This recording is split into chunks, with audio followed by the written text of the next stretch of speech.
بسم اللہ الرحمن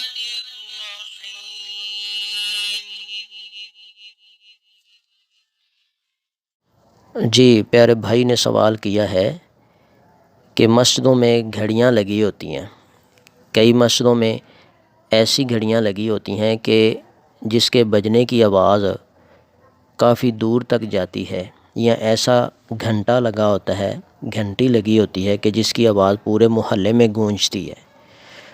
تو کئی گھڑیاں ہوتی ہیں جس میں آواز اور ساز بھی ہوتا ہے، تو یہ جائز ہے مسجدوں میں لگانا یا نہیں جائز؟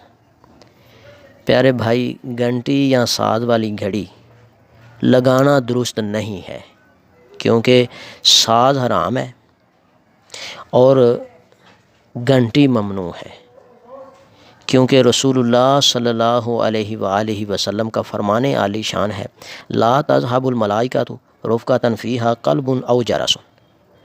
ترجمہ کیا ہے؟ فرشتے اس قافلے کے ساتھ نہیں ہوتے جس میں کوئی کتا یا گھنٹی ہو۔ یہ تو واضح الفاظ آ گئے نا، قلب او جرس۔ قلب کا معنی ہے کتا، جرس کا معنی ہے گھنٹی۔ تو پتہ لگا قافلہ ہو، گھر ہو یا مسجد ہو، تو اس طرح کی گھڑیاں لگانا جس میں ساز جیسی آواز آئے، ٹھیک ہے، تو یہ منع ہے۔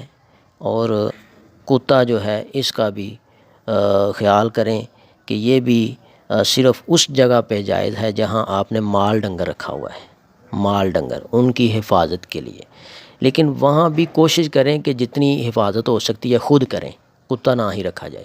اگر بالفرض بندے کم ہونے کے باعث یہ جانور کتا رکھنا پڑ گیا ہے تو وہ جائز ہے مال ڈنگر کی حفاظت کے لیے، ورنہ آپ کتا اپنے ساتھ ہر جگہ پہ نہیں رکھ سکتے، گھر میں نہیں رکھ سکتے، یہ منع ہے۔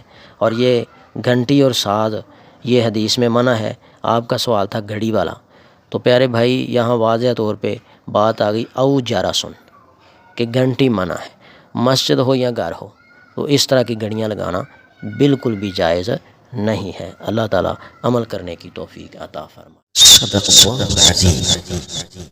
اگر آپ کو اس ویڈیو سے دینی فائدہ ہوا ہے تو حق بنتا ہے کہ آپ اس اسلامی چینل کو لازمی سبسکرائب کر دیں، لائک کریں اور کمنٹ میں اپنے خیال کا اظہار کرنا مت بھولیں۔